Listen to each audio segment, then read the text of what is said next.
नमस्कार दोस्तों, आपका स्वागत है वंदे भारत एकेडमी में।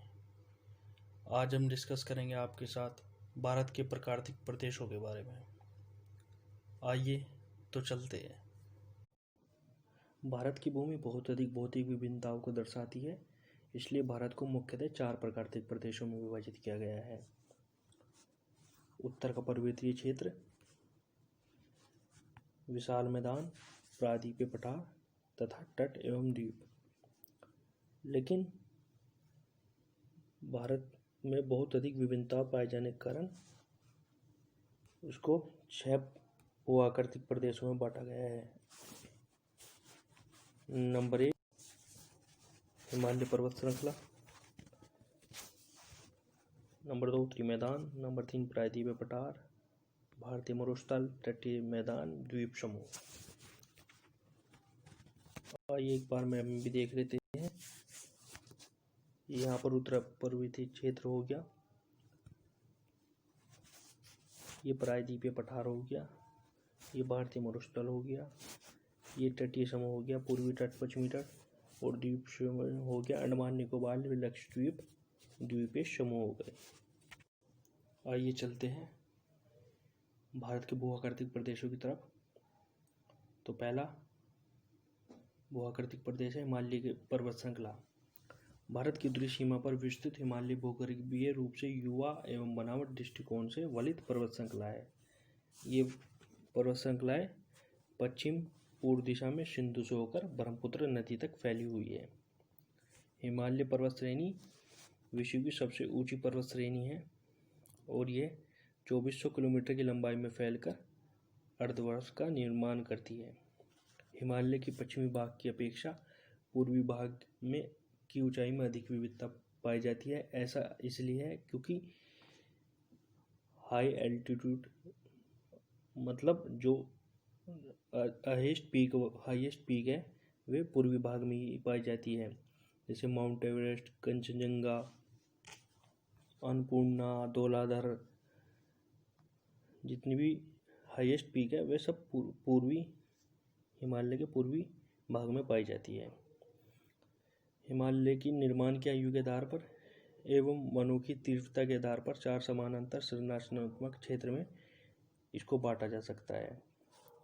नंबर 1 ट्रांस हिमालय या तिब्बती हिमालय बोलते हैं इसको, या टैथीज या पार हिमालय। इसको पार हिमालय इसलिए बोलते हैं क्योंकि ये वृहद यानी ग्रेट हिमालय से उत्तर की तरफ है, इसलिए इसको पार हिमालय बोलते हैं। नंबर 2 वृहद हिमालय, इसको ग्रेट हिमालय बोलते हैं और इसे महान हिमालय भी बोलते हैं क्योंकि ये हिमालय पर्वत की हाईएस्ट श्रृंखला है। नंबर 3 पाते हैं लघु हिमालय, इसको मध्य हिमालय बोलते हैं। नंबर 4 पाते हैं बाह्य उप हिमालय, जिसे बोलते हैं शिवालिक श्रेणी या शिवालिक पर्वत श्रृंखला। आइए चलते हैं ट्रांस तिब्बती तैतीस पार हिमालय पर आगे चर्चा करने। ट्रांस एवं तिब्बती हिमालय पर चर्चा करने से पहले सबसे पहले जान लेते हैं कि इन श्रृंखलाओं का निर्माण किस समय में हुआ। जो ग्रेट हिमालय है इसका निर्माण हुआ ओलिगोसीन युग में, जो आज से 25 से 40 मिलियन वर्ष पूर्व इसका निर्माण हुआ। इसके पश्चात जो लघु हिमालय है इसका निर्माण हुआ वो हुआ मध्यम आयुसीन युग में 14 मिलियन वर्ष पूर्व। और सबसे न्यूनतम पर्वत श्रृंखला है जो शिवालिक, उसका निर्माण हुआ 2 से लेके 5 मिलियन वर्ष पूर्व। आइए चलते हैं ट्रांस तथा तिब्बती हिमालय की तरफ। तो जो ट्रांस या तिब्बती हिमालय है ये ग्रेट हिमालय के उत्तर की तरफ है। इन पर्वतमालाओं की चौड़ाई लगभग 40 किलोमीटर है। इनकी ऊंचाई 3000 मीटर से लेकर 4000 मीटर तक है और इनकी चट्टानें जीवाश्मी हैं जो कैम्ब्रियन युग से लेकर इयोसीन युग की बनी हुई है। महान हिमालय के उत्तर में ट्रांस हिमालय स्थित है। जो पामीर की घाट है वे भी ट्रांस हिमालय में ही है और काराकोरम पर्वत श्रेणी भी ट्रांस हिमालय का ही भाग है।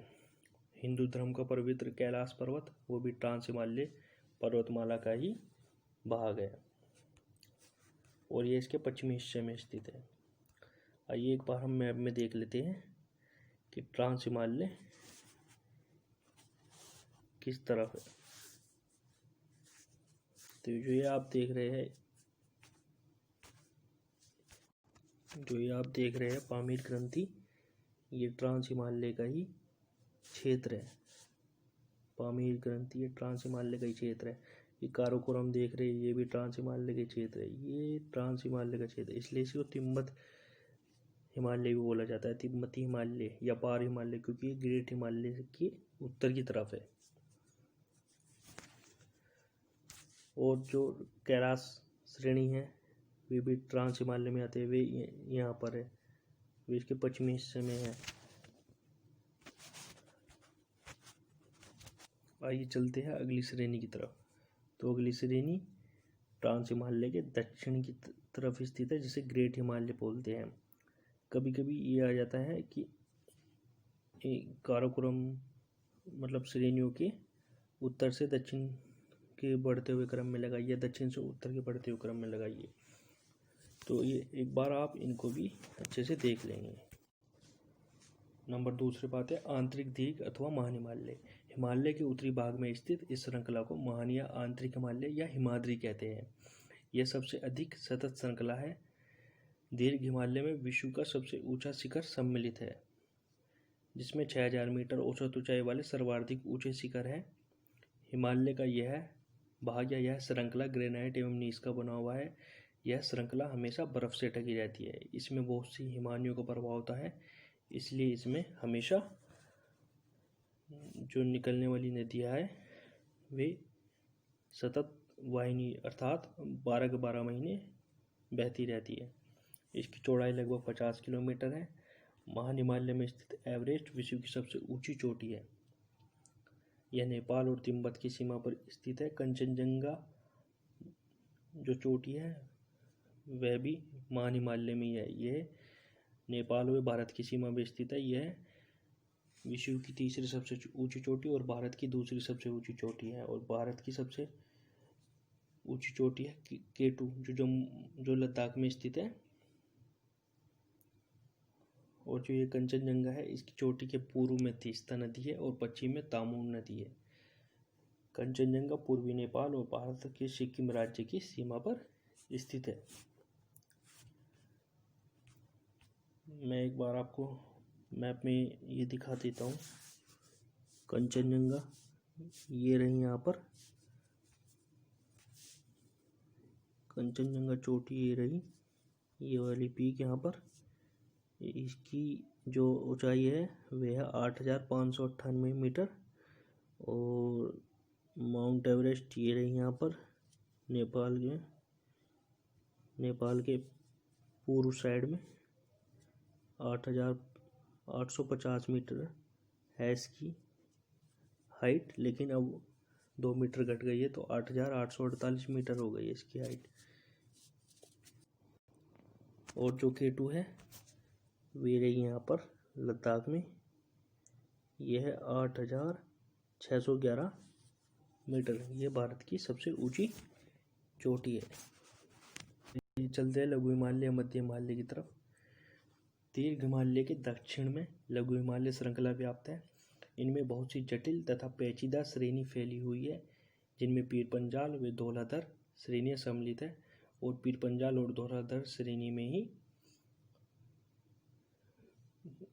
उत्तराखंड की, जम्मू कश्मीर की घाटी व कुल्लू मनाली की घाटी स्थित है। इनका निर्माण मुख्यतः अत्यधिक संपीड़ित तथा परावर्तित शैलों से हुआ है। इन चट्टानों में जीवाश्म नहीं पाए जाते। इनकी औसत चौड़ाई 80 किलोमीटर है। मध्य हिमालय में पीर पंजाल श्रृंखला सबसे लंबी है। आइए एक बार मैं आपको इसको मैप में दिखा देता हूँ। ये देखिए यहाँ पर ये पीर पंजाल श्रृंखला है। यहाँ पर ये आ रही पीर पंजाल, ये ऐसे जा रही है। और एक बार आप ये भी देख लेना कि काराकोरम जो श्रृंखला आती है वो आती है ट्रांस हिमालय में। फिर उसके बाद लद्दाख, जास्कर, पीर पंजाल, धौलागर।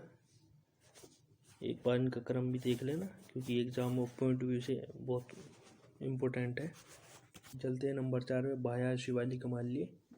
लघु हिमालय के दक्षिण में शिवालिक पर्वत फैले हुए हैं। ये पर्वतमाला टर्सरी युग की चट्टानों से बनी हुई है। पश्चिम से पूर्व की ओर यह 2400, ये गलती से 24 किलोमीटर हो गए, 2400 किलोमीटर है। पश्चिम से पूर्व ये 2400 किलोमीटर लंबाई तक फैले शिवालिक की चौड़ाई 10 किलोमीटर से 50 किलोमीटर तक, ऊंचाई जो है इनकी 1300 मीटर के आसपास है। जो इनकी चौड़ाई है वह है 10 किलोमीटर और जो इसकी चौड़ाई है 10 किलोमीटर से 50 किलोमीटर, ऊंचाई है 1300 मीटर के आसपास। तो लघु हिमालय तथा शिवालिक के बीच में स्थित जो घाटी रहती है उसको दून के नाम से जानते हैं। जैसे देहरादून हुआ, कोटली दून हुआ, पाटली दून हुआ, ये सब लघु हिमालय और शिवालिक के बीच की में स्थित घाटी होती है। मैं आपको और हिमालय के बारे में और जानकारी दे देता हूँ। हिमालय 2400 किलोमीटर पश्चिम से पूर्व अर्धवर्ताकार स्थिति में फैला हुआ है और इसको पश्चिम से पूर्व स्थित क्षेत्रों के आधार पर भी विभाजित किया गया है। इसका वर्गीकरण नदी घाटियों की सीमाओं के आधार पर किया गया है। उदाहरण के लिए सतलज व सिंधु, सतलज नदी व सिंधु नदी के बीच को बोलते हैं पंजाब हिमालय। पंजाब हिमालय। सतलज व सिंधु नदी के बीच के पंजाब हिमालय बोलते हैं। सतलज व सिंधु नदी के बीच के हिमालय को पंजाब हिमालय बोलते हैं और क्रम से ऐसे इसको हिमाचल हिमालय बोलते हैं। सतलज सिंधु व सतलज नदी के बीच को बोलते हैं पंजाब हिमालय। सतलज व काली नदी के बीच को बोलते हैं कुमाऊं हिमालय और काली व तीस्ता नदी के बीच के हिमालय को बोलते हैं नेपाल हिमालय और तीस्ता व दियांग नदी के बीच को बोलते हैं असम हिमालय। ये तो हो गया पंजाब हिमालय, ये हो गया कुमाऊं हिमालय, कुमाऊं हिमालय, ये हो गया नेपाल हिमालय और ये हो गया असम हिमालय। एक बार इसको आप नोट कर लीजिएगा। ब्रह्मपुत्र नदी है वे हिमालय की सबसे पूर्वी सीमा बनाती है। ब्रह्मपुत्र नदी यहाँ पर पूर्वी सीमा बनाती है और जाकर बंगाल की खाड़ी में गिर जाती है। और दियांग जो नदी है उसके बाद हिमालय तीखा मोड़ लेता है। ये देख रहे हो आप, तीखा मोड़ ले रखा है यहाँ पर, ये ऐसे, इससे ये दक्षिण की ओर तीखा मोड़ लेके भारत की पूर्वी सीमा के साथ फैल जाता है। इन्हें पूर्वांचल या पूर्वी पहाड़ी कहा जाता है, जिसमें पटकई,